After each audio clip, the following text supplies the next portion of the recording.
जय हिंद, सभी का स्वागत है आप सबके अपने चैनल टीसीआर पर। तो जैसा कि पिछले वीडियो में था कि हमने जो है आपको गंगा, यमुना और ब्रह्मपुत्र के बारे में जो इम्पोर्टेंट बातें थी सब लिखा दी थी। अब प्रायद्वीपीय नदियों की बात हम लोग करेंगे, क्योंकि अगला जो है बस इसी के साथ जो है नदियां टॉपिक भी खत्म हो जाएगा। क्योंकि नदियों के साथ हम आपको प्रपात भी बताते हैं और जो है बांध जो बनते हैं अच्छे अच्छे इसमें, और जितने भी जो है महत्वपूर्ण बातें होती हैं उसके चक्कर में थोड़ा लंबा टॉपिक हो जाता है। लेकिन इससे पढ़ने के बाद आपको सब चीज़ें स्पष्ट हो जाएंगी। तो प्रायद्वीपीय नदियां जो है पेपर में बहुत पूछी जाती हैं, तो बात समझना अच्छे से।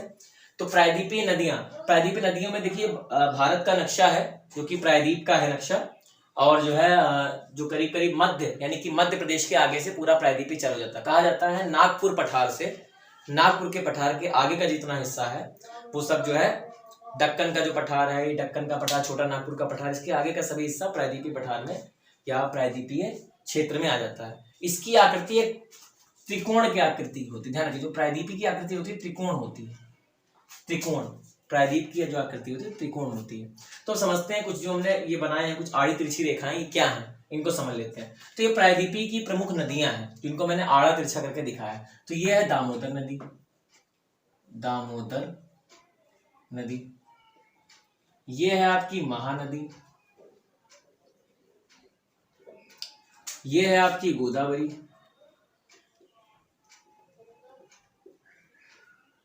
ये है आपकी नर्मदा,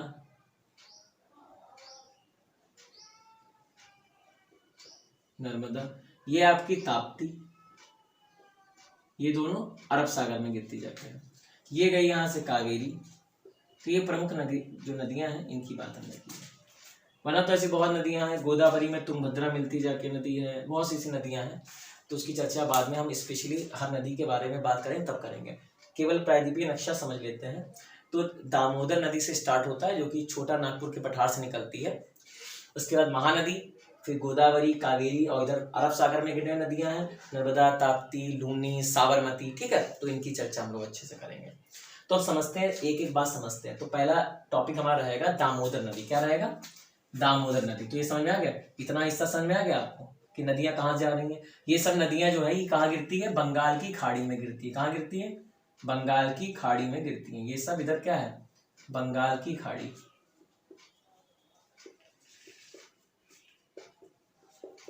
और इधर क्या है आपका? अरब सागर। तो अरब सागर में कौन कौन नदियां गिरती हैं इनकी चर्चा कर लेते हैं, फिर हम लोग लिखना चालू करते हैं। अरब सागर में कौन सी गिरती है? तो अरब सागर में गिरने वाली सबसे लंबी नदी कौन सी है? नर्मदा। ठीक, याद रहेगा, नर्मदा। फिर ताप्ती, जिसे कहीं कहीं तापी भी कहते हैं। फिर साबरमती, फिर लूनी, फिर माही। ये सब प्रमुख नदियां हैं जो अरब सागर में गिरती जाके हैं। इधर की बात करते हैं बंगाल खाड़ी में। तो बंगाल खाड़ी में बहुत नदियां गिरती थी, अभी हम लोग पीछे चर्चा कर चुके हैं, क्योंकि उत्तर भारत की नदियां थी वो सब बंगाल खाड़ी में गिरती थी। तो बंगाल की खाड़ी में कौन कौन सी नदियां गिरती हैं इनसे बात करें अगर साउथ की यानी कि प्रायद्वीप की, तो दामोदर है, दामोदर नदी है। इसके अलावा आपकी महानदी है जो छत्तीसगढ़ से निकलती है और उड़ीसा में चली जाती है। ठीक, इसके अलावा आपकी हो गई गोदावरी। गोदावरी इसे क्या कहते हैं? वृद्ध गंगा कहते हैं, क्योंकि ये सबसे लंबी है, साउथ की सबसे लंबी नदी है, इसलिए इसको वृद्ध गंगा कहते हैं। इसके अलावा आपके कावेरी है, इसको दक्षिण की गंगा या दक्षिण गंगा, दक्षिणी गंगा कहते हैं इसको, कावेरी को, क्योंकि ये इतनी स्वच्छ है। कावेरी नदी इतनी स्वच्छ है कि उसके पानी से आप आर पार देख सकते हैं, इतना ज्यादा। इसके नीचे पत्थर दिखते हैं जो कि तली में होते हैं। तो बहुत साफ नदी है, स्वच्छ नदी है। ठीक है, तो अब समझ में आ गया होगा। अब इसके बाद हम बात करते हैं कि दामोदर नदी की ऊपर से चलती है, झारखंड से निकलती है। तो झारखंड से निकलने के चक्कर में सबसे पहले हम बात करेंगे दामोदर ही नदी की। तो इसको आप जो स्क्रीनशॉट ले लीजिए एक बार, तब हम चालू करें। अगला क्या है आपका? तो दामोदर नदी। कौन सी? दामोदर नदी की हम लोग चर्चा करेंगे। तो दामोदर नदी, दामोदर नदी पहले समझ लेते हैं इसके बारे में। दामोदर नदी जो है ये मैंने अभी बताया कहाँ निकलती है? झारखंड से, यानी कि छोटा नागपुर के पठार से। याद रखिएगा, छोटा नागपुर के पठार से निकलती है। ये वो नागपुर मत समझ लीजिए, छोटा नागपुर के पठार से निकलती है, वो नागपुर मत समझ लीजिएगा। छोटा नागपुर से भी ये दो सिरों से होकर निकलती है, एक तो हजारीबाग का पठार, हजारीबाग का पठार, और एक है रांची का पठार। इन दोनों से अलग अलग डायरेक्शन से ये आती है, ठीक है, अलग डायरेक्शन से ये आती है, ठीक है, समझ गए। हजारीबाग का पठार, रांची के पठार, अलग अलग डायरेक्शन से ये दामोदर नदी निकलती है। तो इसके बारे में और क्या बात हम समझ लेते हैं। दामोदर नदी को बंगाल का शोक कहते हैं, याद रखिएगा, बंगाल का शोक, क्योंकि वहां पे क्या करती है, बाढ़ लाती है, इससे लोगों की मृत्यु हुई है, इसलिए बंगाल का शोक किसे कहते हैं, दामोदर नदी को। समझ बात आ गई। दूसरी बात समझ लेते हैं, भारत की सबसे पहली परियोजना जो स्वतंत्र भारत की थी वो 1948 में बनाई गई, नदी घाटी परियोजना। 1948 में सबसे पहली स्वतंत्र भारत की पहली नदी घाटी परियोजना कौन सी है, दामोदर घाटी परियोजना, दामोदर घाटी परियोजना। ये पश्चिम बंगाल में है, ध्यान रखना, परियोजना पश्चिम बंगाल में है, ठीक, याद रहेगा सबको, पश्चिम बंगाल में है, याद रहेगा। इसके बाद हम लोग समझते हैं कि भाई दामोदर नदी निकलती तो झारखंड से है, उसके बाद क्या होता है भाई, झारखंड से निकलती है, उसके बाद जाके ये भ्रंश घाटियों से होके बहते हुए ये जो है हुगली नदी में मिल जाती, जाके हुगली नदी में ये मिल जाती है। इसका समापन कहाँ होता है, समापन इसका होता है, इसका समापन कहाँ होता है, समापन इसका होता है हुगली नदी में, कोई दिक्कत तो नहीं।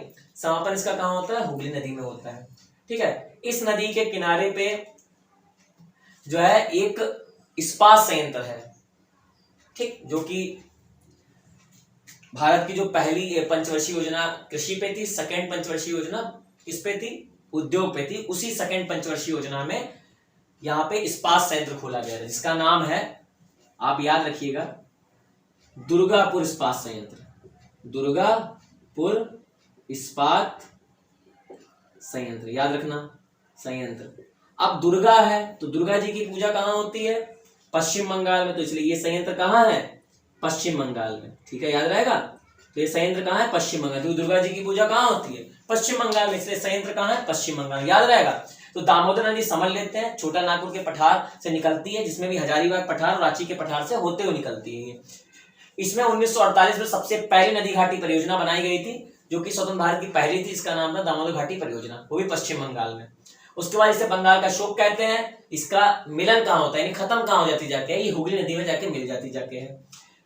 पश्चिम बंगाल में दुर्गापुर इस्पात संयंत्र है, जो कि इसी नदी के किनारे पर इकट्ठा है, और इस इस्पात संयंत्र से जो कचरा निकलता है, जो केमिकल निकलता है, जिसकी वजह से ये नदी जो है मरुस्थल बन गई है, इसलिए इसको जैविक मरुस्थल कहते हैं। दो नदियां जिनको जैविक मरुस्थल कहा जाता है, दामोदर नदी और स्वर्ण रेखा नदी, क्योंकि इन दोनों में जो है जो इस्पात संयंत्र है उनका कचरा जाता है, ठीक है, उनका कचरा जाता है। एक और इंपॉर्टेंट बात इसकी समझते हैं, जो हम लोग, किसकी सहायक नदी कौन सी है, तो दामोदर नदी की सहायक नदी की बात करें अगर हम लोग, तो सहायक नदी, दामोदर नदी की सहायक नदी है बराकर नदी, बराकर नदी इसकी सहायक नदी है।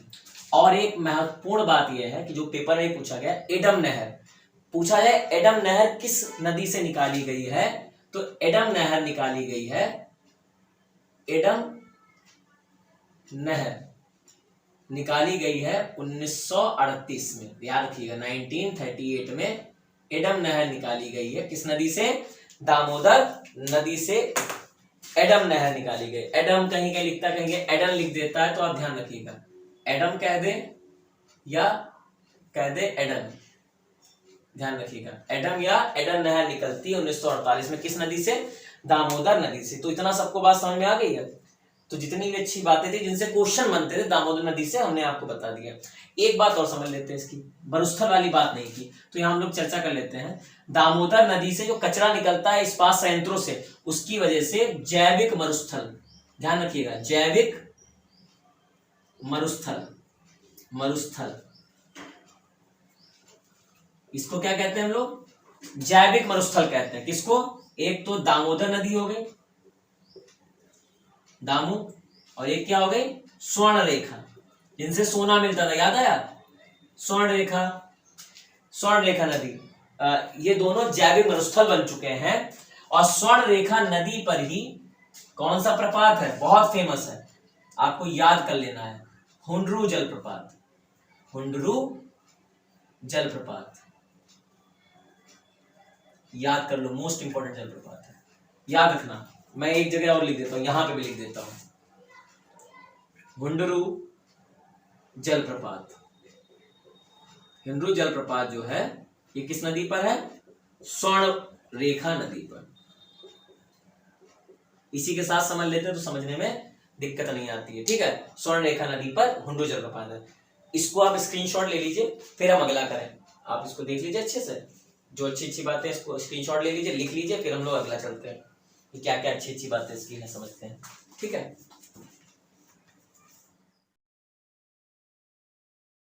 अब दामोदर नदी हो गई। अगली नदी का नाम है जो साउथ की है, महानदी, महानदी, ठीक।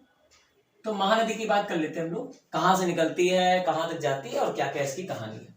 तो महानदी निकलती तो भैया है आपकी, निकलती कहां से है, उद्गम क्या है इसका? निकलती तो आपकी भैया ये है छत्तीसगढ़ से, दंडकारण्य पठार, दंडकारण्य पठार से निकलती है, ठीक है।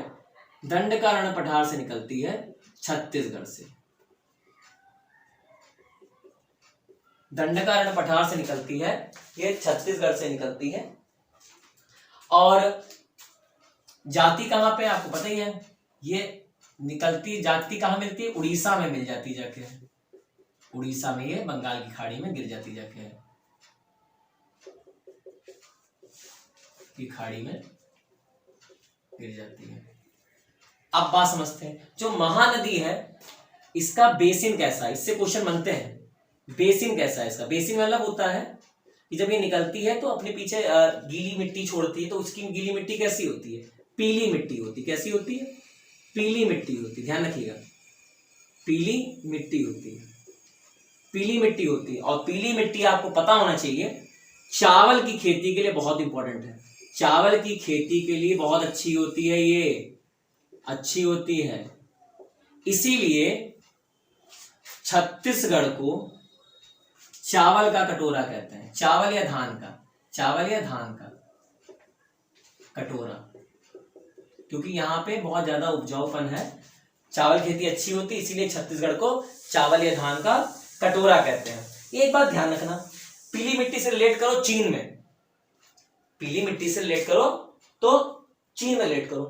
तो चीन में रिलेट करोगे तो क्या होगा? तो चीन में आपको मिलेगा हांगो नदी। कहां मिलेगी? हांगो नदी। पीली मिट्टी पाई जाती है चीन में, चीन में पाई जाती है पीली मिट्टी। और चावल के उत्पादन में नंबर 1 पर है, याद रखना, करंट डाटा है ये, चावल के उत्पादन में नंबर 1 पर है पोजीशन इसकी, चीन की। और हांगो नदी पीली मिट्टी का बेसन बनाती है। कौन सी नदी?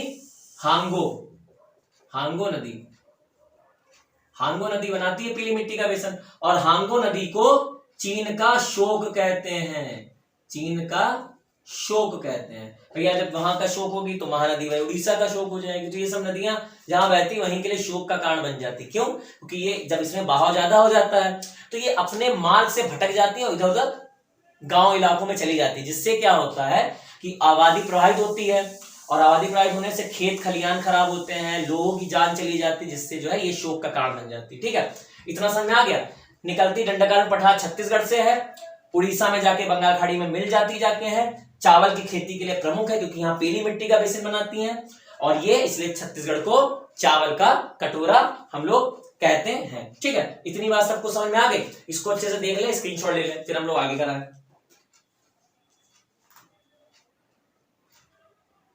चलिए अब इसकी बात कर लेते हैं सहायक नदियों की, तो इसको थोड़ा मिटा देते हैं, फिर इसकी सहायक नदियों की थोड़ी बात कर लेते हैं। इतना समझ लिया आपने, सहायक नदियां कैसे कैसे इसकी हैं, समझो। सहायक नदियां, तो इसकी भाई सहायक नदी जो है कैसी है, तो सहायक नदियां इसकी तो ध्यान रखना सहायक नदी इसकी दो तरह से मिलती है, एक बाएं तट से एक दाएं तट से। तो जोक, तेल, लोंग, ये सब इसकी सहायक नदी है। शिवनाथ, शिवनाथ, हंस, हंसनाथ करके कुछ है, तो ये सब इसकी क्या है, इसकी सहायक नदियां हैं। तो एक सेकंड, इसकी सहायक नदियां हैं। समझ आ गया? हंसदेव, शिवनाथ, जोग और मांड, ये याद रखिएगा, मांड, ये सब इसकी सहायक नदियां हैं। तो एक बाएं तट से मिलती है।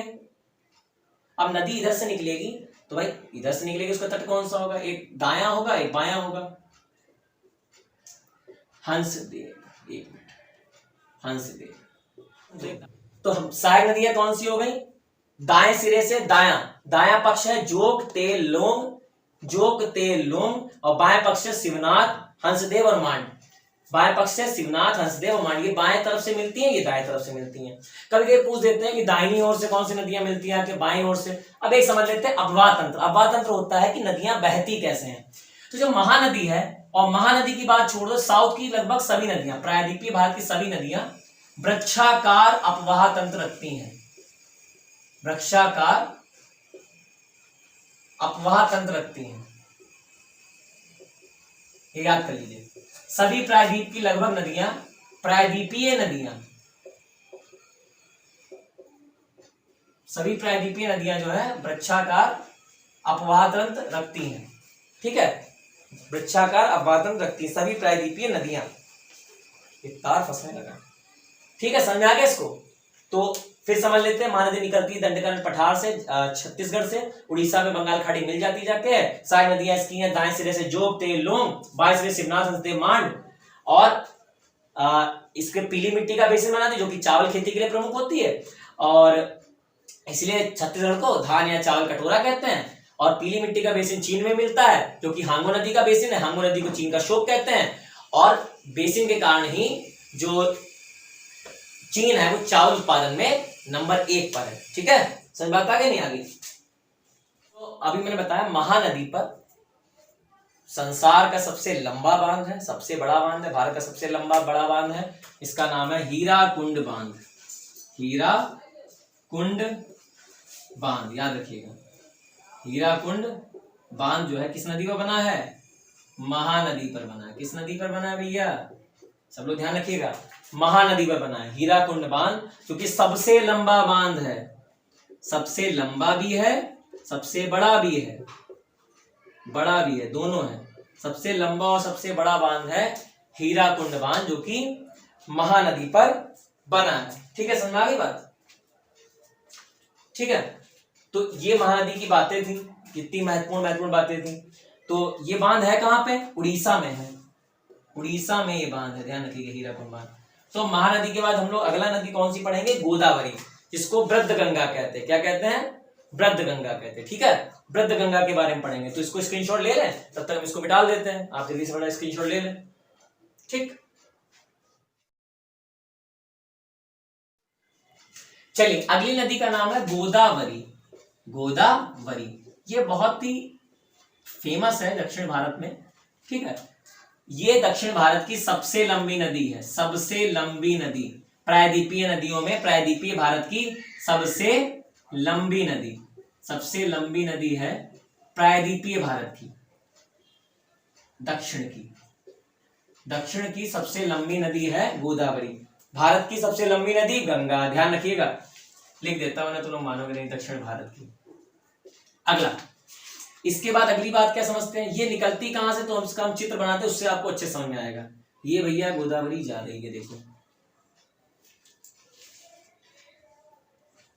यहां पे गोदावरी टूटती है दो भागों में, एक इधर निकल जाती है और एक इधर निकल जाती है, बीच में एक आइलैंड का निर्माण करती है।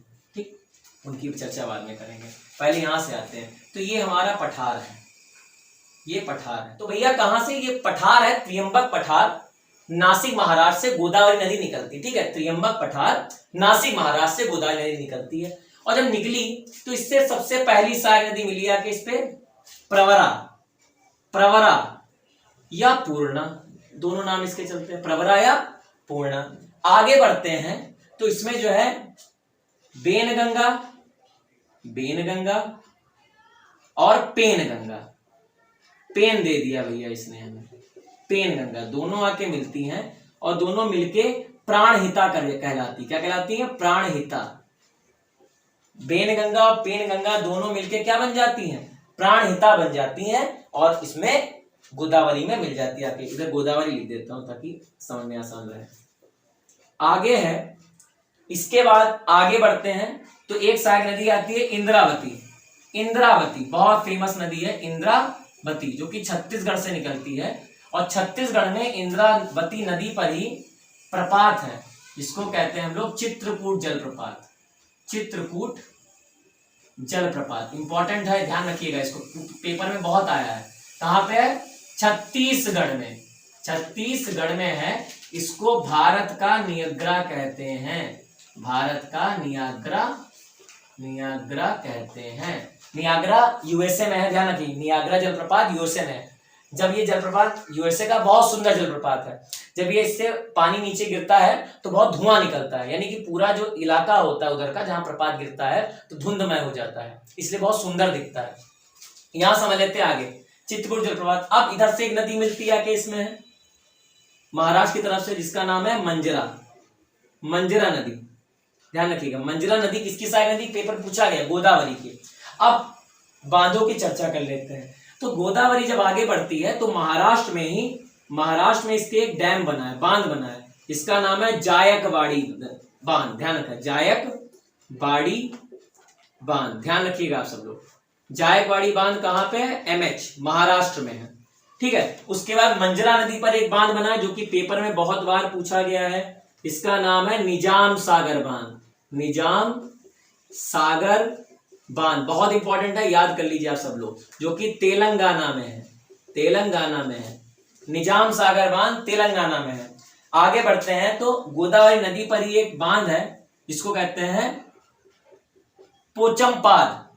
ध्यान रखिएगा, पोचमपाद,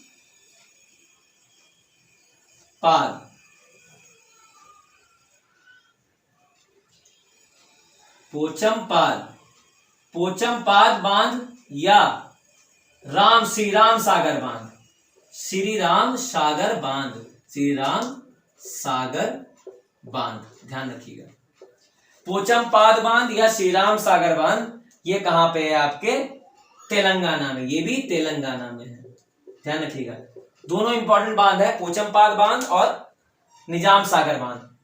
पोचमपाद और श्री राम सागर बांध बन गया। आगे बढ़ते हैं तो आंध्र प्रदेश में, और ये राजमुंद्री है, ये राजमुंद्री है, लिख देता हूं राजमुंद्री, ये इंपॉर्टेंट है, पता चलेगा आपको भी। राजमुंद्री से पहले आंध्र प्रदेश में एक डैम बनाती है, बांध बनाती है, जिसका नाम है धवलेश्वरम बांध। धवलेश्वरम बांध, कौन सा बांध? धवलेश्वरम बांध। साफ नहीं दिख रहा है तो एक सेकंड रुकिए, साफ साफ लिख देते हैं। धवलेश्वरम बांध, स्वरम बांध बनाती, ठीक है। धवलेश्वरम बांध बनाती है कहां पे? आंध्र प्रदेश, यानी एपी में, आंध्र प्रदेश में धवलेश्वरम बांध बनाती है, ठीक है। उसके बाद जब गोदावरी आगे बढ़ती है तो राजमुंद्री के पास, आंध्र प्रदेश में राजमुंद्री है, वहां से ये दो भागों में बंट जाती है और दो शाखाएं इसकी जाती हैं। एक है वशिष्ठी, वशिष्ठी, एक है वशिष्ठी गोदावरी, एक है गौतमी गोदावरी।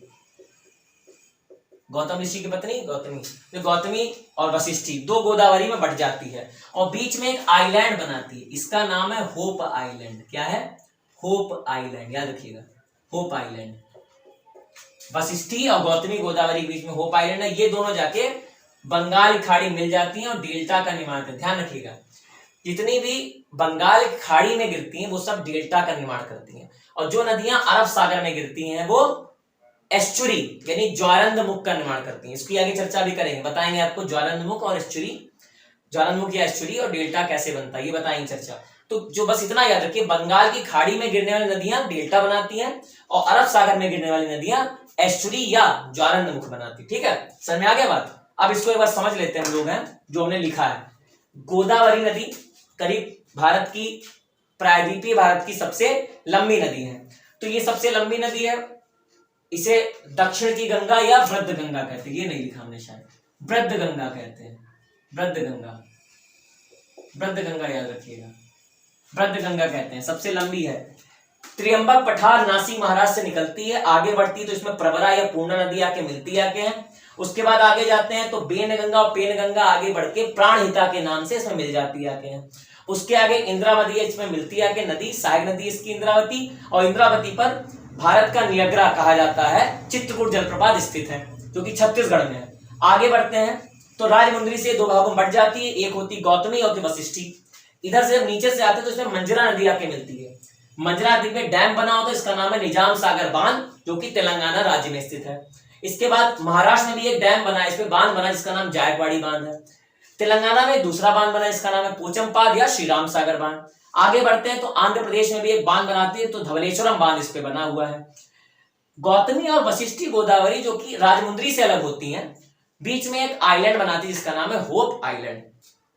मुझे यकीन है आपको समझ में आ गया होगा इतना। इसकी स्क्रीनशॉट ले लीजिए, इसको 2-3 बार जब पढ़ेंगे घर में, रिवाइज करेंगे, वीडियो को थोड़ा रिपीट करके देख लीजिएगा तो आपको समझ में आ जाएगा, ठीक है। इसको एक बार स्क्रीनशॉट ले लीजिए आप लोग।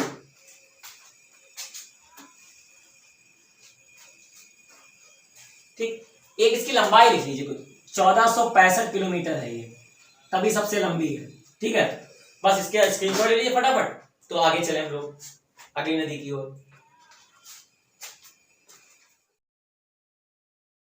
बात करते हैं हम लोग कृष्णा नदी। कृष्णा नदी प्रायद्वीपीय भारत की दूसरी लंबी या बड़ी नदी है, ये सेकेंड नंबर की है बड़ी नदी,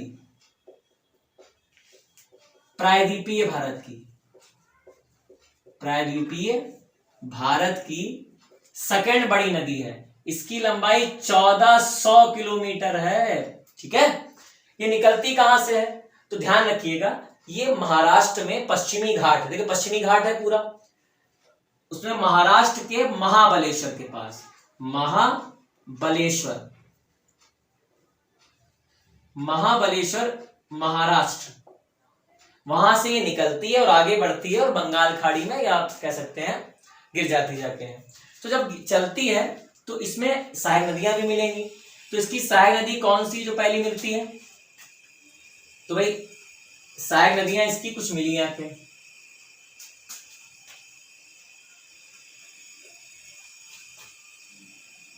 ठीक। ये इसका पक्ष भाई ऐसे चल रही है, तो ये हो गया राइट वाला हिस्सा और ये हो गया लेफ्ट वाला हिस्सा, ठीक है। एक राइट हो गया और एक लेफ्ट वाला हिस्सा हो गया।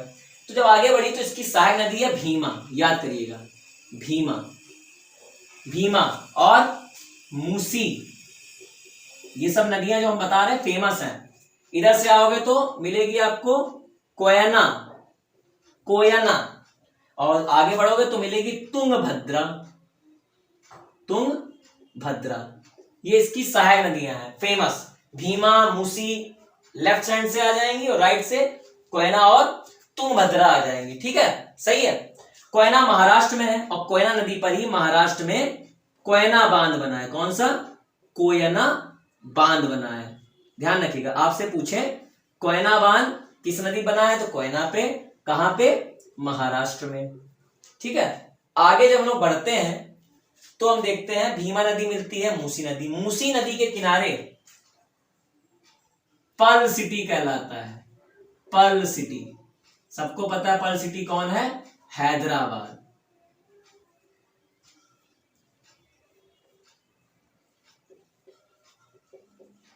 हैदराबाद, हैदराबाद क्या कहलाता है? पर्ल सिटी कहलाता है और ये तेलंगाना की राजधानी इस समय है, ठीक है। मूसी नदी के किनारे ही स्थित है आपका हैदराबाद, ठीक। अब जब इस पे आगे बढ़ते हैं तो नदी है आपकी कृष्णा, तो मैं नाम लिख देता हूं कृष्णा। तो कृष्णा नदी पर एक डैम बना है, इसका नाम है अलमाटी बांध, फेमस है, याद कर लीजिएगा इसको, बहुत फेमस बांध है अलमाटी बांध, बहुत फेमस है। अब इसका नाम हो गया है लाल बहादुर शास्त्री। ठीक है, अब इस बांध का नाम क्या हो गया है? लाल बहादुर शास्त्री। ठीक है, लाल बहादुर शास्त्री, याद रहेगा। ये एपी में है, आंध्र प्रदेश में। आंध्र प्रदेश में ये डैम है। ठीक है, आंध्र प्रदेश में डैम है अलमाटी बांध, जो कि तो आपकी कृष्णा नदी पर बना हुआ है। आगे जब जाते हैं तो इसमें नागार्जुन सागर बांध मिलता है, आपको याद होना चाहिए। नागार्जुन सागर बांध फेमस है, नागार्जुन सागर बांध। नागार्जुन, साउथ के हीरो मत लेना नागार्जुन, नागार्जुन सागर बांध ले भी सकते हैं। कहां पे है ये? तेलंगाना में। ये कहां पे है? तेलंगाना में है। तो मैंने बताया कि कृष्णा नदी आगे जाती है तो लाल बहादुर शास्त्री यानी कि अलमाटी बांध बनाती है, जो कि प्रेजेंट टाइम में लाल बहादुर शास्त्री बांध कहलाता है, आंध्र प्रदेश में है। उसके आगे नागार्जुन सागर बांध। पेट में पूछा गया प्रश्न है, पेपरों में आया हुआ प्रश्न है कि नागार्जुन सागर बांध किस नदी पर बना हुआ है, तो याद रखिए कृष्णा नदी पर। राज्य कौन है? तेलंगाना है। आगे बढ़ते हैं तो आंध्र प्रदेश में श्रीशैलम बांध बनाती है ये कृष्णा नदी पर। ठीक है, स्पष्ट हो गया आप सबको। कोयना नदी पर कोयना बांध बनाती है, तुंगभद्रा जाके इसकी सहायक नदी है। पूछा जाता है तुंगभद्रा किसकी सहायक नदी है, तो तुंगभद्रा इसकी सहायक नदी है। इसके अलावा भी आपसे पूछा जाए तो कृष्णा नदी में विवाद चलता है, किनके किनके बीच? महाराष्ट्र, कर्नाटका, महाराष्ट्र, कर्नाटका और आंध्रा के बीच। तीनों के बीच पानी को लेकर विवाद चलता है। 1957 से चला आ रहा है विवाद है कि भाई पानी इसका किसको ज्यादा मिलेगा, किसको कम मिलेगा। तो ये तीनों राज्यों से कोई गुजरती है, किसको पानी कम मिलेगा, किसको पानी ज्यादा मिलेगा, ये इसकी बात समझनी है। ठीक है, समझ बात आ गई नहीं आगे? इसके अलावा इसकी एक दो सहायक नदियां भी हैं, जैसे ये तो बताएं। इसके अलावा है घाट प्रवाह है, क्योंकि सहायक नदी इसकी याद रखिएगा घाट प्रवाह। पूछ दिया जाता है, कहीं पूछ दिया जाए तो याद रखिएगा घाट प्रवाह इसकी सहायक नदी है। ठीक है, अगर पूछ दिया जाए तो इंपॉर्टेंट है घाट प्रवाह इसकी सहायक नदी। इसके अलावा इसकी जो है पंचगंगा, दूध गंगा, ये भी सहायक नदियां हैं। दूध गंगा, पंचगंगा। ठीक, तो ये इतना कंप्लीट हो गया आपका। ये आपकी हो गई कृष्णा नदी। अब हम लोग चर्चा करेंगे आगे कावेरी नदी की ओर। ठीक है, कावेरी नदी जिसको दक्षिण की गंगा, सबसे पवित्र नदी कहते हैं, साउथ की, दक्षिण की। और ये सदाबहार रहती है। प्रायद्वीपीय नदियों में एकमात्र नदी है जो साल भर हरी भरी रहती है, यानी साल भर इसमें पानी रहता है। तो उनकी चर्चा करेंगे। ठीक है, आप स्क्रीनशॉट ले लीजिए, फिर हम इसको हटा देते हैं। कावेरी नदी 800 किलोमीटर लंबी है और इसे दक्षिण की गंगा कहते हैं। दक्षिण की गंगा इसलिए कहते हैं पवित्रता की वजह से। भारत की सबसे पवित्र नदी अगर बोली जाए तो यही है, पवित्र स्वच्छ यही नदी है। सदा नीरा है, यानी दक्षिण भारत की या प्रायद्वीपीय भारत की एकमात्र नदी है जो सदा नीरा है, यानी साल भर इसमें जल बना रहता है। ठीक है, कावेरी नदी है। ठीक, और कावेरी निकलती कहां से? तो कर्नाटक से निकलती। कहां से निकलती है? इसका अगर उद्गम की हम बात करें, उद्गम, तो ये निकलती है कर्नाटका, कर्नाटक से निकलती है। ठीक, कर्नाटक से भी कहां? ब्रह्मगिरी से। ब्रह्मगिरी या पुष्पगिरी, जो आपको नाम सही लगे, पुष्पगिरी, पुष्पगिरी के ताल कावेरी से, ताल कावेरी। ठीक, याद रहेगा।